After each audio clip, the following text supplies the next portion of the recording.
Então, ó, gente, essa questão aqui vai ser das questões da lista ligada ao sexo, né? Então,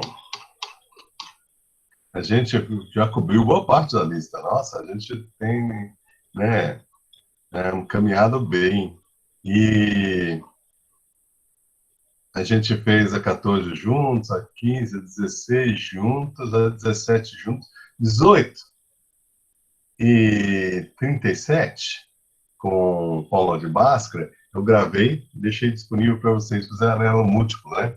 Eu prefiro ensinar vocês como fazer ligado ao sexo e depois, então eu vou fazer essa primeira aqui, do daltonismo, tá bom? Então, daltonismo resulta de um alelo recessivo ligado ao sexo. Então, isso aí é questão, né? 1 em cada 10 homens é daltônico. Aí pergunta, quantas mulheres na população são daltônicas? Isso aí é a questão A. Questão B, né? Qual é a razão ou proporção entre os homens e mulheres daltônicos? E, finalmente, C, ele dá uma... É como se você... Tem duas questões embutidas aqui, porque aí ele começa... São outras proporções. Numa população que não está em equilíbrio de Hardt-Weinberg, a frequência do alelo para o daltonismo é 0,2 das mulheres e 0,3 para os homens. Então, logo aí, está esquisito, porque uma população em equilíbrio de Hardt-Weinberg, os homens e as mulheres têm a mesma frequência de gene, né? Então, parece que você pegou os homens de uma população e as mulheres de outra, né? Após uma geração de pamixia, que proporção das mulheres são daltônicas? E que proporção dos homens? Então, para responder essas questões, a gente tem que entender essas formulazinhas aqui, né? E se vocês olharem, elas são as formulazinhas que estão presentes aqui, né? Ó, PF1 é igual a PM0 mais PF0 dividido por 2. Aí vocês ficam pensando, Polícia Militar, Polícia Federal. Não tem nada a ver, esqueça. PF significa a frequência do gene nas fêmeas. E vai ser a frequência dos machos, então M, PM é os machos. P é a frequência do gene A, né? Então, e PF0, ou seja, são a frequência do macho e da fêmea, né? Na geração anterior, dividido por 2, tá? E o QF1, ou seja, a frequência do gene Azinho, né? Vai ser igual à frequência dos machos e das fêmeas na população da geração anterior, né? E dividido por 2. E qual que é a frequência da população total? A frequência da população total é a frequência dos machos mais 2 vezes as fêmeas dividido por 3. Tá? Então, lembra, o formulário, vocês têm acesso ao formulário, né? Inclusive, eu dou na prova para vocês, né? E, claro, que na prova com múltipla escolha, vocês podem fazer prova com consulta. Então, vocês vão atrás desse formulário aqui, que está no final da lista de exercícios, tá bom? E aí, vocês usam essa frequência, né? E outra coisa também que eu aponto aqui, com, né, com macho e fêmea, e as populações podem ser populações que não estão em equilíbrio, então tem a frequência do macho e a frequência das fêmeas. Então, na verdade, você tem 2 graus de liberdade, né? As fêmeas é P ao quadrado, 2PQ ao quadrado, então é 1 grau de liberdade. E os machos pode ser uma outra população, que não tem nada a ver com a primeira. Então também tem 1 grau de liberdade, tá bom? Então por isso que a gente usa 2 graus de liberdade quando a gente faz ligado ao sexo, tá bom? Então, bom, então daltonismo resulta num alelo...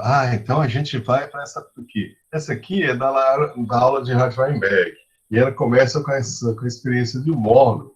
Como eu já expliquei para vocês, o Morgan, ele demonstrou que tinha uma característica que estava sendo herdada e aparentemente era herdado ligado ao sexo. E então provavelmente estava no cromossomo feminino, né? Ele mostrou que a herança de um cromossomo é acompanhado da característica. Então é o experimento mais importante da genética, porque testou a teoria cromossômica do Sutton, os fatores mendelianos estavam presentes nos cromossomos. Isso aí era uma hipótese que foi testada pelo Morgan, né? Então, Morgan, ele percebeu que apareceu uma mosca mutante macho de olho branco. Ele cruzou com uma fêmea selvagem, e aí a fêmea, a geração 1, F1, foi toda de olho vermelho. Mas a geração 2, né, um quarto era olho branco e 3/4 era olho vermelho. Isso aqui é uma coisa que ele observou, é que o olho branco era só nos machos. Aí ele falou, se os fatores mendelianos estamos como somos, então o olho branco é uma herança ligada ao sexo. E o gene do olho branco está no cromossomo feminino. Porque o macho ou manda o Y, aí a próxima geração é macho, ou manda o X, e aí a próxima geração é toda heterozigota. Porque para ser fêmea, você tem que ter ganhado o cromossomo X do pai. Se você tivesse ganhado o cromossomo Y, você seria macho. Então a próxima geração das fêmeas é toda heterozigota. E quando você cruza uma mosca heterozigota com um machinho de olho vermelho, e ele manda o Y para os machos da próxima geração. Então, metade dos machos vai ter olho branco, metade vai ter olho vermelho. Enquanto que as fêmeas, ele vai mandar o X, que tem olho vermelho, né?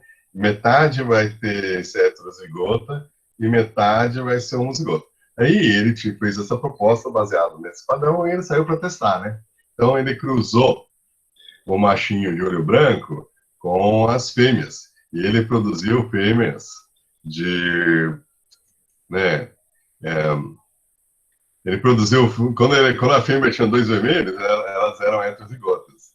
Quando elas eram heterozigotas, metade, né, das fêmeas teria olho branco e metade teria heterozigota. Então, na verdade, ele produziu, né, fêmeas heterozigotas e fêmeas de olho branco, na proporção de 1 de olho branco para 3 de olho branco.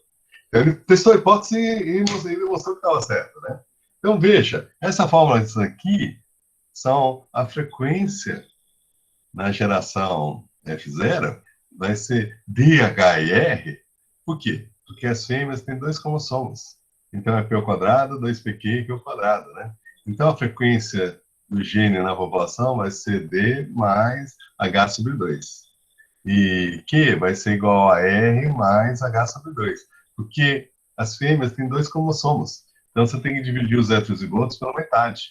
Então, você tem que somar tudo, achar o total, dividir por esse total. Então, é o santo tabela, tá bom? Diz que os machos, não. Eles só têm um cromossomo. Então, ou eles vão ter olho branco, ou eles vão ter olho vermelho. Então, você tem que somar a frequência, né, na população dos machos de olho branco e olho vermelho, e você aí divide pelo total para ter a frequência de P e Q. Porque eles são hemizigotos, eles só têm um cromossomo. Então, os machos, se você olhar aqui, imagina 100 machos de olho branco com 100 fêmeas de olho branco, a frequência do gene para olho branco, desculpe, a frequência do gene para olho branco vai sair de 100% nos machos para a próxima geração ser 0. Então, 100 machos com 100 fêmeas, aí você tem uma população nova de 100 machos e 100 fêmeas, mas todos os machos vão ter olho vermelho. Então, a frequência do gene saiu de 1 e foi para 0. E as fêmeas, a frequência saiu de 0 e foi para metade. Por quê? Porque as fêmeas são todas heterozigotas. Porque o macho mandou o cromossomo de olho branco e as fêmeas mandaram, elas são homozigotas e mandaram vermelho. Então, na próxima geração, a frequência do gene cai para a soma da frequência dos machos nas fêmeas, 100, 0, deu 50%. Então, 50% que elas são todas heterozigotas, metade dos cromossomos tem olho branco, metade tem olho vermelho, né? E aí, na próxima geração, a frequência dos machos é a frequência das fêmeas. Então, veja, foi para 0,5. O macho é a fêmea na geração anterior. Então, as fêmeas eram 0, os machos ficaram 0. As fêmeas são 50%, esse aqui é gráfico aqui, é frequências gênicas de um lado e o número de gerações no outro, tá bom? Então, a frequência das fêmeas fica sendo a média. Então, ó, veja, aqui foi para 25%. Por quê? Porque metade das fêmeas tem só, né, cromossomo vermelho, metade são heterozigotas. Então, né, metade vezes metade dá um quarto, e o outro é três quartos. Então, veja, a população foi para 25%, tá? Aí o que vai acontecer? Os machos da próxima geração, né? Então, 25%, os machos da próxima geração vão ser 25%. E as fêmeas vão ser a frequência dos machos e das fêmeas da geração anterior dividido por 2, tá bom? É daí que vem essa fórmula, né? Então, os machos são as fêmeas da geração anterior. Então, a gente já tem os dados, a gente consegue resolver a questão. Por quê? Nos homens, 1 em 10 é daltônico. Logo, você tem o X mais, selvagem, né? É a frequência S, e T é XD, daltônico. Então, são respectivamente, então, X mais Y, 0,9, e XDY, 0,1, tá bom? Então, 10% dos machos, né, dos homens, são daltônicos. Então, a frequência do gene, né, T, é igual a 0,1. Então, nas mulheres, supondo que os dois estão em equilíbrio de Heisenberg, a frequência dos machos é a frequência das fêmeas, juntos, iguais, né? Então, nas mulheres, a chance de homozigose é você ser X daltônico e X daltônico. Isso aí é igual a Q ao quadrado. Então, Q ao quadrado é igual ao Q, que a gente achou dos machos, ao quadrado, é 0,01. Então, quantas mulheres nas populações são daltônicas? 1 em 100. Qual é a razão ou proporção entre os homens e mulheres daltônicos? Vai ser Q quadrado contra Q, ou seja, 0,01 contra 0,1. Aí você arredonda, é uma mulher daltônica para cada 10 homens daltônicos. Tá bom? Então, yes! Vocês resolveram a A e a B. Então, aí falta a C. A C é uma questão completamente diferente, porque as frequências são diferentes. A população não está em equilíbrio de Heisenberg, então veja, aqui estava, então, 1 em cada 10 é daltônico, você usa esse dado para resolver as fêmeas. Aqui não está. Então, após uma geração de pamixia, que proporção das mulheres são daltônicas? Então, a gente usa a fórmula, né? A fórmula diz que a frequência nas fêmeas vai ser a frequência dos machos nas fêmeas da geração anterior dividido por 2. Então, vai ser 0,2 mais 0,3 dividido por 2, 0,4. Mas, mulher daltônica é Q ao quadrado. Então, vocês têm que pegar o 0,4 e levar a Q ao quadrado, 0,16. Resolveram. Em que proporção dos homens? Os homens são as mulheres da geração anterior. Então, nas mulheres é 0,2. Então, os machos vão sair da frequência 0,6 para 0,2. E os machos são as fêmeas da geração anterior. A gente viu nesse gráfico. Os machos, né? Os machos são as fêmeas da geração anterior. Se a fêmea é 0, o macho fica 0 na geração seguinte. Tá bom? Então, a gente resolveu a questão. E aí, agora, eu acho que eu vou fazer pausa ali, né? Para vocês poderem fazer pergunta, né? Então, vamos ver gravação, interromper gravação. Então, até daqui a pouco, interromper